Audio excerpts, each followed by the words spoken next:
Alhamdulillah Rabbil Alameen, wassalatu wassalamu ala rasulihil kareem, amma ba'd. A'udhu billahi minash shaitanir rajeem, bismillahir rahmanir rahim. Innal ladhina qalu rabbuna Allahu thumma istaqamu tatanazzalu alayhimul malaikatu alla takhafu wa la tahzanu wa abshiru bil jannati allati kuntum tu'adun. My dear brothers and sisters, in the last session, if you remember, we learned about the Quranic introduction of Allah Almighty. We learned that the Holy Quran introduces Allah subhanahu wa ta'ala as our Lord, as the Lord of heavens and the earth.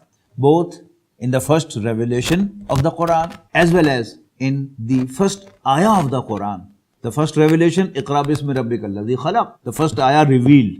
And the first ayah of the text of Quran, Alhamdulillahi Rabbil Alameen. All the praise is for Allah, Lord of the worlds. But today we will discuss, if Allah Ta'ala is our Lord and we are His slaves, what are our obligations? What do we owe to Him? First of all is the belief that we have to believe in Allah as our Lord. Most of us have no idea that Allah is our Lord. They believe in Allah just as a creator.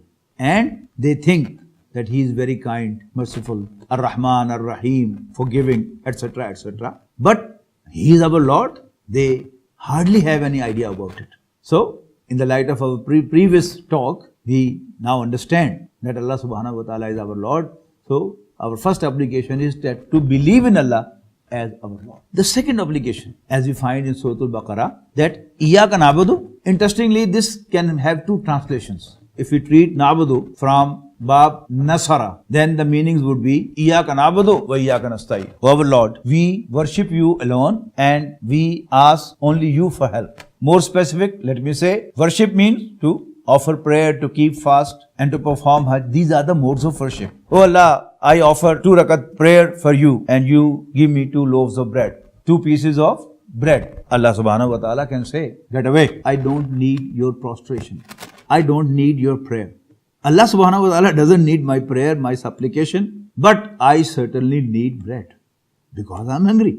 But if you treat na'budu from Bab Karuma, then it means Iyaka na'budu. O Allah, we are only your slaves. Wa Iyaka nasta'in, and thereby we ask you for help. Now it makes sense because it is your Lord whom you ask for help. And it's your Lord whom you ask for bread. This is a very beautiful fiction that a Sufi, the servant of Deen, had a station to serve people and to guide people. He used to deliver sermon and used to purify the minds and the hearts of the people, souls of the people. And they used to provide him food. One day he thought that the arrangement of my food is done. And he didn't mention that Allah Almighty now has arranged food for me. And it is the practice of Allah subhanahu wa ta'ala that He never treats 2 men identically. Each and every individual from us is treated by our Lord as an individual. The one who is provided facilities, his accountability is tough. And the one who is created and kept in tough circumstances, his accountability will be soft. Because he was a servant of Deen. Because he was the one who used to purify others. And who was a knowledgeable man with good understanding. So Allah Almighty decided to punish him. Not to humiliate him, but to teach him lesson. So for 3 days, none of his fans brought anything to eat for him. And finally he was so hungry and upset. He left his cottage and went to the neighborhood. He knocked a few doors asking for food. I'm hungry for 3 days. Please provide me food. And he got 3 loaves of bread, 3 pieces of bread. And with full content, he turned back. Okay, it's sufficient. Having no greed of more food. But when he left the community, nearby community, a dog from that community was after him, barking at him again and again. He was very upset. He tried to push him away with his stick, but dog paid no attention to it and kept on barking. Finally, he just threw a piece of bread to the dog. He took it immediately and again he was after him. He threw the second, dog was again after him. And he threw the third one too. Dog was still after him. Finally, he was very upset. He turned around and looking towards the dog and pointing his stick towards the dog. Oh, nonsense. I was hungry for 3 days and I got just 3 pieces of bread, 3 loaves of bread, and I have given all those to you to eat. Yet you are barking at me. And one who has taught us speaking, who has taught me how to speak. It enabled the dog also to speak out in the human words. He said, sir, it's not me who is nonsense, but it's you who is nonsense. My master, even if he keeps me hungry for 10 days, I never go to the next door, because it's the insult of my master that he is not providing me food. You claim that you are the slave of Lord of heavens and the earth, and he kept you hungry for 3 days, and you came out to beg men like you. Shame on you. So this is the lesson. It's only your Lord who provides you. And if you are a real slave, you don't extend your hand to beg anyone else other than your master. So, the first obligation is to believe that Allah subhanahu wa ta'ala is our Lord. Second obligation is to beg Him and Him alone and none else. When a man begs a man, he is nothing. Everything is gone. But he begs his Lord. Yes, he becomes gracious. He becomes honorable. He becomes great, that he doesn't beg anyone else other than Allah. And the third obligation on the slave is that he has to ask his master to guide him. But to talk of slavery, in employment also is the same. You join a new job, and when you report, you say, sir, I'm here, tell me what to do. When you accept Allah subhanahu wa ta'ala as your Lord, you have to ask Him for help. Please tell me what to do, where to go, how to go. And this is Iyyaka na'budu wa iyyaka nasta'in. O Allah, our Lord, we are your slaves only. Thus, we ask you only for help. And what is the first help we need? Ihdina sirat al-mustaqim. Guide us to the straight path. And as we learnt in the beginning of this series, that guidance is always goal-oriented.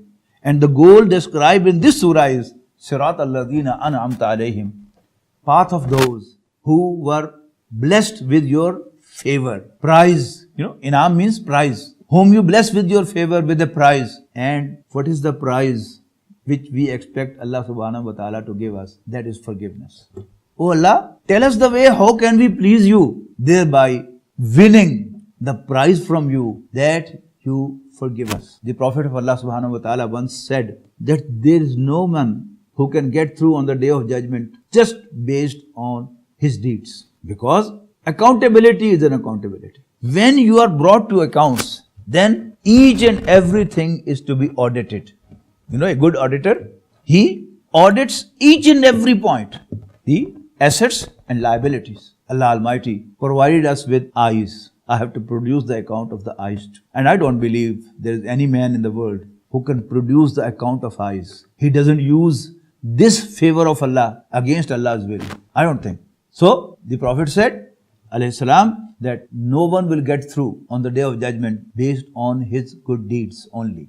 He was asked by the Sahaba. Normally they don't ask such questions. But for our sake, Allah Almighty prompted them to ask that question. So the Prophet was asked, even you, sir? The Prophet ﷺ said, yes. Astaghfirullah Rabbi sab'ina marratan fi kulla yawm. I seek Allah's forgiveness 70 times a day. That is, again and again, multiple times, I asked Allah to forgive. And if we just draw a picture in our mind, man is bound to do this. When you are talking to someone, some unknown person on the phone, you are bound to draw a picture of that man. It is the weak point. So, when we think of the hereafter, when I was young, I used to be surprised that Allah Almighty says that there are registers, kitab of amal, registers of the deeds. And I used to think that how huge would be that register, which will contain each and every detail of my life, my acts.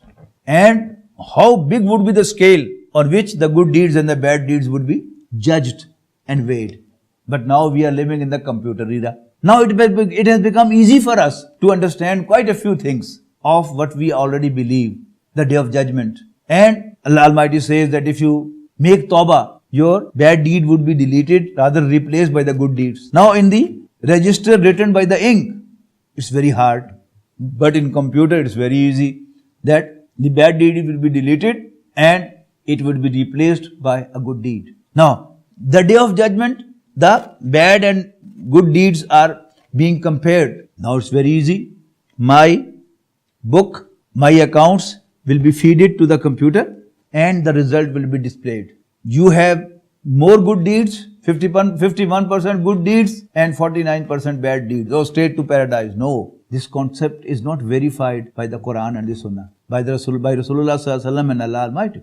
Who will get through? My account will be fed to the computer and result is displayed. Forgiven. Ghufira. Only then I am successful. So Rasulullah Sallallahu Alaihi Wasallam says, Astaghfirullah Rabbi sab'ina marratan fi kulli yawm. So what we have to ask for, what we have to beg Allah for? Forgiveness. Oh Allah, guide me how to please you, to get the reward, to get the prize, to win the prize of forgiveness. Forgiveness is Allah's favor. As far as justice is concerned, justice is, if I have done injustice, I should be punished for that. If I have done something wrong, I should be punished for that. But favor of Allah subhanahu wa ta'ala, if He is pleased, He will forgive me and allow me to enter paradise. And that is the greatest favor one can get on the day of judgment. Then you have to obey your master. If we believe Allah subhanahu wa ta'ala as our Lord, we have to listen to Him. But how we receive His commands? It is Allah's messenger. We have to listen to the Prophet and follow his footsteps, because that is, in the Quran it has been described as قُلْ إِن كُنْتُمْ تُحِبُّونَ اللَّهَ فَاتَّبِعُونِي. Say, O Prophet Sallallahu Alaihi Wasallam, if you really love Allah, then follow me. يُحْبِبْكُمُ Allah will love you. And the same subject I found in Swansea, UK, outside a Christian church. The statement was that Jesus said, you can come to the Lord only through me. That if you want to come to Allah subhanahu wa ta'ala, your Lord, you have to come through Jesus alayhi salam, Isa alayhi salam. If you follow me, you will get into the paradise pleasing your Lord. Then, if Allah subhanahu wa ta'ala is our Lord, we must rely Him, you must trust Him. It's again a requirement. For each and everything, I should believe that Allah has with Him all what I need, and even that which I don't need or anyone else needs. So when we ask Allah for something, we must have a trust that He has in His treasures. He doesn't have to beg someone else to provide me. If I have to make you a payment and I want to make a payment, you ask me to pay, I can say, okay, come on Monday, I'll pay you. What is in my mind? That I'll get the payment by Sunday or Monday morning and I will make a payment to you. And if I don't get the payment, I will not be able to pay you what I have to pay you. Your payment will be delayed. But when we ask Allah for something, we must trust Him too, that He has not to get from somewhere else and provide me. No, He has each and everything at His disposal. He is fully capable. He is omnipotent. And He can provide me, He can help me in any case. Then another important thing is that whenever we make a mistake, we must ask Allah subhanahu wa ta'ala to forgive. Let me explain to you another important point in this regard, that we people who live in towns, the urban citizens, we hardly have any idea of the Lord. We only know the employer, and the nature of an employer is absolutely different from that of the Lord, feudal lord or landlord. Whenever an employee of the employer, the industrialist, the capitalist, makes a fraud or makes an embezzlement, the employer will only ask him to pay what he has stolen. And if he doesn't, he will let his family know that your loved one has made an embezzlement in the organization or stolen something, or he has cheated for such and such amount. Just pay the amount, otherwise we'll hand him over to police. This is the nature of the employer, the capitalist. Whereas a feudal lord, he has an absolutely different nature. Those who work for the feudal lord, he are more slaves than employees. And a feudal lord always protects his people. Even if a general manager of a capitalist, of an employer, is caught by the police for some reason, he will at the most, he will make a phone call to the superintendent of police. And that's all. If a slave of the feudal lord, he steals something or he makes an offense, the feudal lord will simply summon him. Oh, come here. And if in this gesture, sorry sir, I'm sorry sir, I'm sorry sir. He comes to the feudal lord. Feudal lord will simply shout at him or just give him a blow or a kick and matter will finish. This is what we expect from our Lord Allah subhanahu wa ta'ala. That He will not ask us to produce each and every detail of the account. But He will make a summary trial. And if we submit before Him, if we ask Him to forgive, inshallah, He will forgive us. So whenever we make a mistake, we should simply ask Allah subhanahu wa ta'ala to forgive. As we find in the story of Adam and Iblis, both of them happened to disobey Allah. And both were brought to explain, brought to accounts. Why did you do that? Allah Ta'ala asked Satan, what stopped you from making a sajda before Adam when I told you to do it? He argued, Allah, you created me from fire, you created him from clay. How could I make a sajda before him? And on the other side, Adam and Eve, Adam alayhi salam and Hawwa salamun alayha were also asked to eat freely, move freely in the paradise with only one condition, that don't go even close to that tree. They were trapped by Satan and he convinced them to taste. But when they tasted, their privates were exposed to each other and their Lord shouted at them, O Adam wa Hawwa, alam anakuma antilkuma shadara wa kullakuma inna shaytana lakuma aduwwum mubin. Oh, Adam and Eve, didn't I stop you from that very tree? And didn't I warn you that Satan is your open enemy? They simply said, Rabbana zalamna anfusana wa illam taghfir lana wa tarhamna lanakunanna minal khasirin. Oh our Lord, indeed we wrong to ourselves. And now if you don't forgive us and you don't treat us mercifully, we would be ruined. Allah subhanahu wa ta'ala simply forgave them. Okay. So, when we make a mistake, we must submit before our Lord and ask Him to forgive. Inshallah, He will forgive. Because He is always inclined to forgive. As it has been said in Surah Zumar, Ya ibadi allazina asrafu ala anfusihim. Oh, my slave who have wronged to themselves. La taqnatu min rahmatillah. Never ever despair Allah's mercy. Inna Allah yaghfiru dhunuba jami'a. Indeed, Allah forgives all the sins. It's only Allah who forgives. We don't forgive each other. Even if I'm very gracious to forgive you, but I will certainly have in my mind, okay, I have forgiven you, but let Allah tell you with some other incident that what wrong you did to me. Is it not? It is not forgiveness. It's only Allah subhanahu wa ta'ala, He forgives. And this is what we say in the famous supplication, Rabbi inni zalamtu nafsi. Zulman kasira la yaghfiru dhunuba illa anta. Oh my Lord, I did wrong to myself. A lot. And no one forgives except you. Faghfir li maghfiratan min indik. So please forgive me from your own grace. Innaka anta rahmur rahimin. Indeed, you are the most merciful. And last but not the least, it is the protection. A feudal lord always protects his people. It's very interesting. Comparison between the feudal lord and the capitalist. A capitalist hardly protects his people. Even if his general manager is arrested for some reason, he'll at the most make a phone call to the superintendent of police and that's it. Whereas the inspector of police or superintendent of police cannot arrest a man of the feudal lord. He will seek permission from him. Please, please, please, I need this man. Otherwise, I'll be laid off. I'll be turned out from the service, from employment. Nothing will happen to him. Please allow me to arrest him. There's a lot of pressure on me. So this is feudal law. Allah subhanahu wa ta'ala protects us.